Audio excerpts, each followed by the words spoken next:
ये आपका रेडियस है, एक तरह से डिस्क है, डिस्क इस तरह का सर्कुलर एरिया, फील्ड इसके मतलब ये एरिया इसके परपेंडिकुलर है, आपका फील्ड इस डायरेक्शन में है तो एरिया का प्लेन ये वाला है। ठीक है, फील्ड इस डायरेक्शन में, प्लेन ये वाला।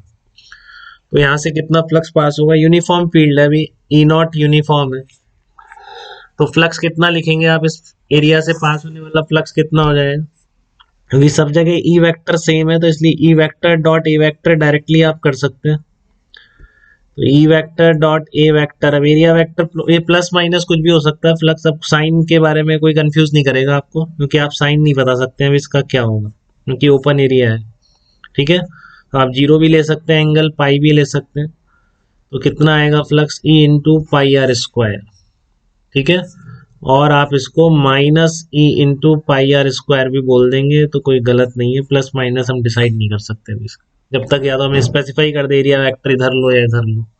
क्लियर है बात। यहाँ पर फ्लक्स कितना होगा इसमें, और जनरली आपको प्लस ही लिखना है, फिर प्लस माइनस में कंफ्यूज नहीं करेगा आपको, ऑप्शन में प्लस माइनस नहीं होंगे। अब जैसे इसमें आपको पूछा है इस एरिया से फ्लक्स कितना होगा, तो ये एरिया कैसा है, ये आपका इस प्लेन में है, इस प्लेन के परपेंडिकुलर, इलेक्ट्रिक फील्ड तो ऐसे है इस प्लेन में, और एरिया आपका परपेंडिकुलर है इसके, इस तरह से, मतलब इस तरह से ई वेक्टर के परपेंडिकुलर नहीं, ये सिचुएशन है जिस तरह की डिस्क बनाने का, इस तरह का मतलब ये वाली सिचुएशन। ठीक है, ई वेक्टर इधर जा रहा है और डिस्क इस प्लेन में है, तो एरिया वेक्टर इसके परपेंडिकुलर होगा। सुशांत देखो सही कह रहे हो आप, बिल्कुल एरिया वेक्टर इसके परपेंडिकुलर होगा।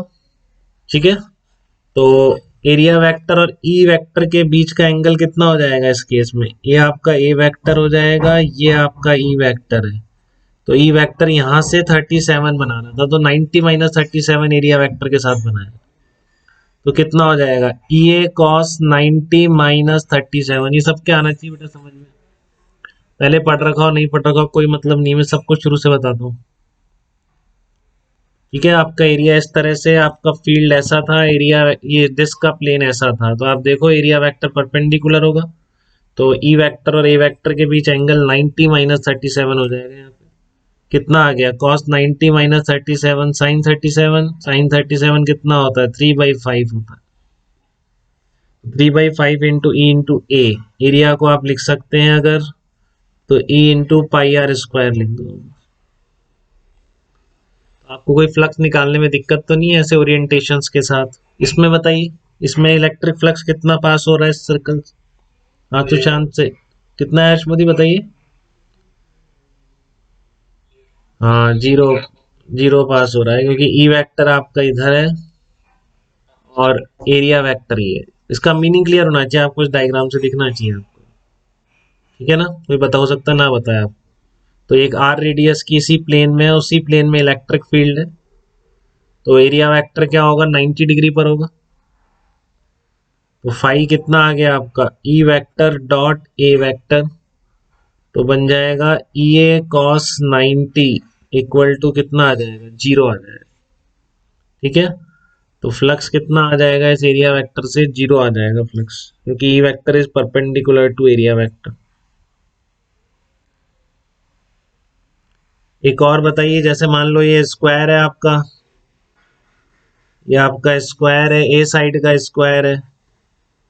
ठीक है, और ए साइड के स्क्वायर में एक कॉर्नर पे आपने क्यू चार्ज प्लेस कर दिया, एक पॉइंट चार्ज क्यू रख दिया, यहाँ लिख दूं मैं चाहे से क्वेश्चन में, point charge Q is placed at one of the corner of square, A point charge small Q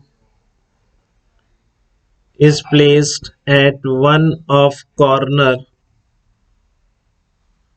corners of square, square के कॉर्नर पे रख दिया आपने, एक पॉइंट चार्ज क्यू रख दिया।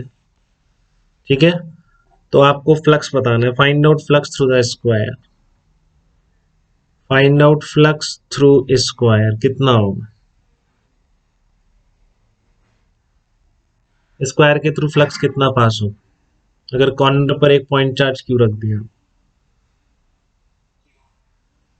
हाँ वेरी गुड, क्योंकि आप देखो इसमें से ई वेक्टर आपका किस तरह से ऐसे जा रहा है बेटा, हर जगह से ई वेक्टर की फील्ड लाइंस ऐसी होंगी। अब इसके प्लेन पॉइंट चार्ज के कॉर्नर पे रखा है, तो इस पूरे हर जगह कोई भी डीए वेक्टर ले लो आप, ई वेक्टर और डीए वेक्टर के बीच एंगल 90 डिग्री रहेगा, क्योंकि ये इस प्लेन में है ना आपका स्क्वायर, तो इसका एरिया वेक्टर इसके परपेंडिकुलर है। ठीक है, ई वेक्टर इसी प्लेन में है, तो इससे पूरा स्क्वायर से जो इलेक्ट्रिक फ्लक्स होगा वो कितना हो जाएगा, find out the flux through the square. तो फ्लक्स हो जाएगा आपका E vector dot A vector, आप लिखेंगे ई इंटू एरिया स्क्वायर, और क्या आ जाएगा, कॉस 90 डिग्री रहेगा हमेशा इनका। कोई भी डी ए वैक्टर लिख दो, चाहे से एरिया स्क्वायर मत लिखो। ई इंटू डी ए, कोई भी डी ए ले लो आप, कहीं पे भी डी ए ले लो इसमें। तो कोई भी डी ए पे फ्लक्स क्या आ रहा है, जीरो आ रहा है। ठीक है, तो इसलिए जब इंटीग्रेट करोगे, ऐड करोगे फ्लक्स को, तो टोटल फ्लक्स कितना रहेगा, जीरो रहेगा। इन 4 प्रॉब्लम्स में किसी को भी डाउट नहीं होना चाहिए। बताइए, किसी को है तो नहीं इन 4 प्रॉब्लम्स में फ्लक्स निकालने की सिचुएशन में डाउट? बात क्लियर है सबको?